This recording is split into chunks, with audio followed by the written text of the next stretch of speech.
ओजा सांग्राम मोहन लेटरना लाइरिक असि मैखुम हांगनबगिदमक दायित्व पिबिरखसे अखोइदि हंदकी मतांग सिदा मीटिंग दा कोइचे चेना लैरुबनिना अवाबगी तंजामदि ओय अदुबो एगी खंगजबा ngamjaba खरा खक मयांगी मांगदा अदुम थमजगे अवात पा हेनबा पुनमक तेंबिरिबा ख्वाइ पुनमक नुंसिबिगुना मेंशन बिउ हाइबा वाफमसि थमजरी बोराक तंपाकी मणिपुरी खोरे रोलदा नाकेन थागी मरुंदा एगी टॉपिक बोराक तंपाकी लाइरिक सिगी मरमदा बोराक तंपाकी मणिपुरी खोरी रोलदा नाकेन थागी मरुंदा हाइरिबा सैरेंग लाइरिक सिदा मियंग थमजे बोराक तंपाकी मणिपुरी खोरी रोलदा सैरेंगी मचनसी जामना कुमांग सबसिलबा मचलमनी हाइरिबा मचल असिदा खुद थारिबा अईबी सिंगना मसा मसागी टॉप टॉप लबा सक्तम अममंगा लोइनादुना लेपा लैतना खोरी रोलगी इपाक तमना सेंथरकबे अपिकपा इपोम अमगुमना जांग्रामयुम मोहनसु मचल सिगी कवि अमा ओइना इतिल्लरी साहित्य की लोन हाइबसिदी verb and icon नत्रगा movements हाइबसिगी लेंगदबा अदुमक लैरिबदु नते जॉन किट्स की अर्थदी चेनबा मरोन दि सुथोक थोक्तबा तुमिन्ना सुमक लैबद ग्रेसियन अर्नगी मसक अदुना सैरेंगी लोन ओइबा जादे हाइबसिनी मतांग सिदै कोइना सैरेंग हाइबसि करिनो हाइना खंगदबसि साहित्य की लोन नत्रगा लिटरेरी टेक्स्ट हाइबसिंग असिदि मसाना ngang थोकजदुना समाज की मनुंग अमागा पाव फाउना हनबदा सरुक जादुना लैरिबा हाइबसिसु लॉर्जर फोलर ना अमुक हेना जामना मयक सेंगना मागी डेफिनेशन कयादा फोंदोकपुना खंगल्ली मदुदी साहित्य की टेक्स्ट हाइबसिंग असि समाज की सत्तम पुदुना वांगांगदुना मी मरक्ता मरोन थोहनदुना पाव फावहनबा ngamba मपांगल लैबा लोन सिजिनबगी अनौबा मसक पुरिबा कविगी खुसेम सिंह अदुनी मियेंग असिदगी कवि चांग्राम मोहन सिंहोगी सैरेंग सिंह असिबो क्रिएटिविटी हाइबा मसा मसागी ओइबा मवोंगदा मियांगी मांगदा ऐना सिंसिंजरगा नैनजरी मियामना चांग्राम मोहन सिंहोबो कवि अमा ओइना सखंगना भिबसिदी महाकी सैरेंग लाइरिक इमागी खुयादा इंसोक लिसिंग अनिगा कुनिथोइदा फोंगलपदगिनी नाकेन थागी मरुंदा हाइना मिंथोनबा सैरेंग लाइरिक असि कवि की अनीसुब सैरेंग लाइरिकनी सैरेंग मरफुत्रामाथोइना लैचन सेमजबा लमाई चामगा कुनमंगा पानबा लाइरिक सिदा जाउरिबा सैरेंग सिंग असि कवि की अचिप थमोई की काचिंदा लोना थुपना तुमिन सिंगलीदा हिंगजरंबदो ngasiदी अपाबा सिंगी मयाइदा लानफम मयाइदा लेपलरे लाइरिक की मिंथोन ओइरिबा सैरेंग असिदा कविना सकलोन जाम्बी मालेम इमाबु पेनबा नाइद्रबा मियेंगना जेंगजरदुना सैथाजबा सैरेंगनी लोइनाइद्रबा महौसागी सकलोन कविना असुमना सैथारी और मालेम इमाबु फबी महौसागी जगोई तंथादा इमानंगी नथानु थमोई मादी सुमते हैनम लैनमना चूरबा इमानंगी नथादा लमाइबुंबु आंथोट महौसा लाइरेंबिगी फजबगा सागोनरिबा हैनम लैनमना चूरबा इमागी मथानुंदा नुंसीना कोनसिनबिबा मतौसिबु उरुबदा कविगी थमोइबु सुमतदि हाइना फोंदोकनि ऋतु रैमा बसंतना लाकबदा निंथम कुलेंगी चैना खांजबदा वाजरबी अचित अवान थाना तनौरबा जेनिंग थागी सकलोनबु नुंसीना इखौ लांजबा अमदि हैपा लैपान सिंगी मतौबु कविना जामना फजना असुमना फोंदोकनि को बसंत लाकलनी खुइरांगी अचित अवान था थुंगलरे ngawjai haipal laipalna naken tha bungai jaba nanau hullage nawongni unquote lamai romantic oiba khui da phajaba ningthi ba sur hapna mahausa khusengi ningthi jaba kayadu kabi na malem imagi phajaba ningthi ba haipal laipal amadi lairang khoimugi nungolaba matau ngamna maksi naken tha gi marunda lochari bi jening tha se mahausa lairembi gi khudol ni haina कवि की थमोइना नुंसीना कोनसिंजरगा सैरेंग से लोइसिल्ले हाइनै मियोइबना लाइजै सिंगि अमृतनी त्रिवेणी संगम हाइबा सैरेंगदा सिंसिंजरी सैरेंग सिदा कविना Ganga Jamuna Saraswati इचेल अहुंगी इकिनफम ओइरिबा Bharat Imangi तंपाकता मिचिंग मिखाई थमदना धर्म की खेनबा लैतना जात विजात की तोखाइबा थमदना थमदबा मतौबु असुमना जेक्तुना मयामदा खंगलई कोट इचेल अहुमना इतिनफम त्रिवेणी गंगा संगम लोनथोक्तबी इचेलना कयादा चानाना इतिनबा भारत इमागी मथादा हादा त्रिवेणी संगम गंगा जमुना सरस्वती अनकोट लमाई 20 लोनथोक्तबी लाइजे इसिंगना इचेल अहुमगी इतिनफम ओइरिबा चेन खुइजेल तिनाना नुंसी चानाबगी मतबु उरुबदा कबिगी थमोइदा कलकचै ताइबंग मियोय बाई कोइसु इचेल अहुमगी इतिन फंगी फिदम लौतुना अमत्त ओइनी ओइहंजनिंगबगी मपाव पुबा सैरेंगी मतिंग लैना फोंदोक्तुना अमत्त ओइमिनसी हाइबगी पाउजेल पुबा सैरेंगी हाइना लौबा जाय कबिगी थमोइना पामजरिबा जाति धर्म कयागी पुंथम ओइरिबा भारत इमासी तेखोइ पुंबगिनी हाइबा असेंबा मसक्तु उन्ननबा होनबगी मसक्तुनी सैरेंगसिदा उटिबसी कोट जाति धर्म कयागी तिनाफमदी ओइरिबा हिंदू मुस्लिम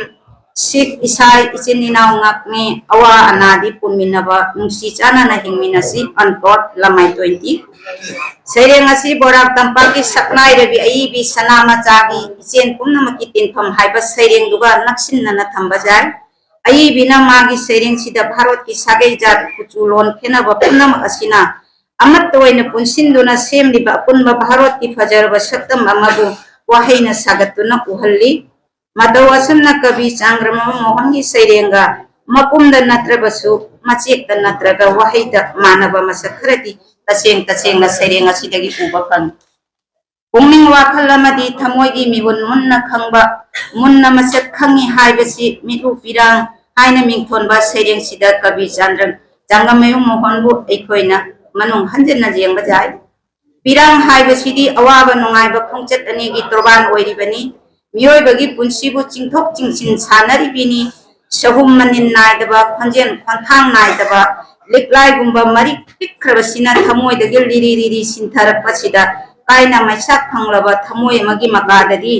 पिरांग माबु सिंथरगा अवा मैसाक पोकल्ली हाइना कबिना सैरेंग असिदा मकालामना फोंदोरई और सिंथौ पिरांग मिलु पिरांग काइना पिरांग थमोइ पेननबा लमाई कुन माथोय सैरेंग सिगी अरोइबदा कबिना काइना बगी चैना कोना कंहन बिख्रबा उनसिनसु अनौब जेनिंग था अमाबुदी लाखिद्रबसु मैचा खांगना पिरांग दि लेपतना सिंथौ हाइना चैथेंग अमगी साफु ओइना खंजेन थोकना लावरकदी कंखरबदा पुंसी पामेल असा मायोलदी चोंगलरोय सिंथौ पिरांग मिलु पिरांग निंगसिंग बिद्रबा थमोइना थमोइबु लमाई कुन माथोय अनकोट कबिना सिंथौ पिरांग मिटुगी पिरांग हाइबा वाहिसी हंजिन हाइजरगा थमोइगी अपेनबा ओइबदु खंगन्नबा होनबगी मसक्की ममी अदु सैरेंग असिदा जामना मयेक सेंगना ताय मणिपुरी खोरिरोलगी लैकोलदा सीदा जायबु ओइना nganthoi कवि कमल की लेकोल संगना कविना मनबा नाइद्रबा ताबुनुंगी लैपरे काउंगमदना अंसु नहोंगना सैथारई कवि कमल की खोरिरोल की जाम ममल सिंथाबदा लोइरोइदबा खुदोल सिंगबु नुंसीना लैपरेंग अमदी माधवी नुंसीबगी लैनम फंगबदा पुंगेंग वाखल सुमतलबा कविना जेंदाई नुंगदगी कमल की जेंदाई नुंगदगी लैरांग लैका लेखन नाइना लैसक ताकलई मैतई साइता लैकल की मपारी नंगी सैरेंगी ताबुनुंगदा इंग कुमजा लिसिंग अमगा चामापन कुनमापनदगी चेना चाना तगत थमलमलबा नंगी लैपरेंग अमुकसु पनिंगी नंगी उपन्यास माधवी लैपरेंगी लैनमना जोमसिन बिख्रबा कमनगी खोरिरोलगी लैकोंदगी संदोरखिबा लैनमदुना कविगी थमोइबुसु सुमथनखि अनौब जेनिंग हुल्लदुना इनिंगबगी तंथा अमा तत्तना जैररी हाइबदु कबिना अमुकसु असुमना सैथारई इंगना Lemna ngalaba meragi thanina laklabada saita tabunungdagi nangi laiparengi lainamna thamoida anouba inot hapagum taurari iningbagi tantha pirari anpot lamai chamaga taramari kabina khorirolgi iri auhan biduna iningbagi tantha loinai dana pibiri ba omor kabi kamalgi khuyada sangjaduna sairengsi loisilli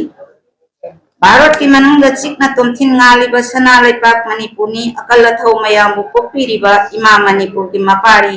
Hijam एराबोटपु सैथाबगी सैरेंगनी ऐदि पेंजदी हाइबा सैरेंगसी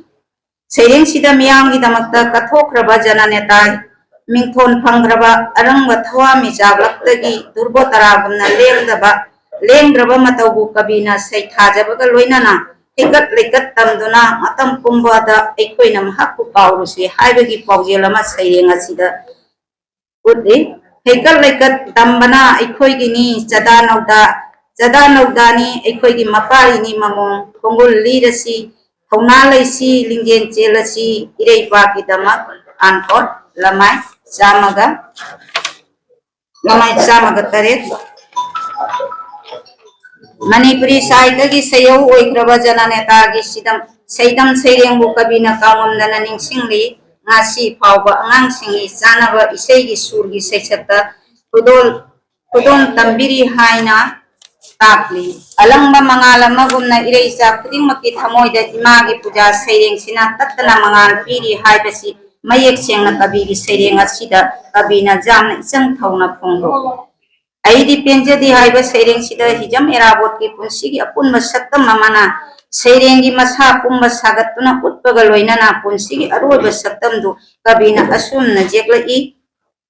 Hadan nupi langi lamjingba marupni nangi laubagi kaungamdeni nangi isai su hangola du maya thangu thauna he lauba nupi langi lamjing maira oina ngambiram laba Manipur ityas kitabu nungda latsan nuna laikraba hijam erabot ki mun aidaba isai su da seirengi aruiba pareng oihrunduna kabina seireng si loisilli hamchat naraba seireng khara Lari gasi dagi sereng lari gasi dagi hamchat naraba kunai maitei kunai hakjang polang sei tangle phomang jalaba khodi haibana singba seireng singasi pangkhai amagi manungda aina thamjinjai panjariba seireng singasi kabina hingjariba kunai samas asida mieng manung lukthana jengba haurapagi khudamni haidaba ngamloi kunai asibu kanjaningba afaba kunai ama oihanningbagi wakhalongi mami yamna ningthijana uba phangi Kunai asibu mangkragani haibagi nungnangjabagi pauro okdakal sagunaba seireng singatani panjariba seireng singasi wahida natraga thimda manaba masak kharadi asumak mayawi maitei kunai haiba seireng sida kabina hingjariba samas asigi akoibada nongmagi thokliba thodok wathoksing sina pirakpa masaktu praman pantheina khut thinduna mayambu khangali Mikap thokla si kunai ja ekoigi haibadu kadai tumdaba mi hogdokpa wai ankot lamai kun manga kunai asigi amamba maikeida maiwon tamlakliba matausi urubada kabigi thamoida leitabang khangdaba phaurai rahuna umsingadabagi ngairiba thajagi pangkhak oiriba kunai asigi phibam asi jawraklaba phawbada leingak loisingi thodang masak khangdaba mataubu utpaga loina nangasi honglakliba charau maurunabagi athingba leitraba chukli jawtraba phongchatsi urubada kabigi thamoida pendaba phaurapagi mataudo jamna mayek sengna kabina sereng asida asumna phongdokli kari oirani charau mauru apamana achumbani hairabada maiteina kadai chingmina kadai asi khallaga pelasira aikoigi hongna lonchat ngakchaba ngamlaktraba matam asigi awaba phibam asida aikoi asumak penthokpham oiradra haiba wahang asi hangladuna seireng si loisilli hamchatnaraba khunai seireng sida kabina mawong marin naidraba masagi mating phudokjaba supang ngamdraba maitei khunai punsi mahingbu uthoktuna utlai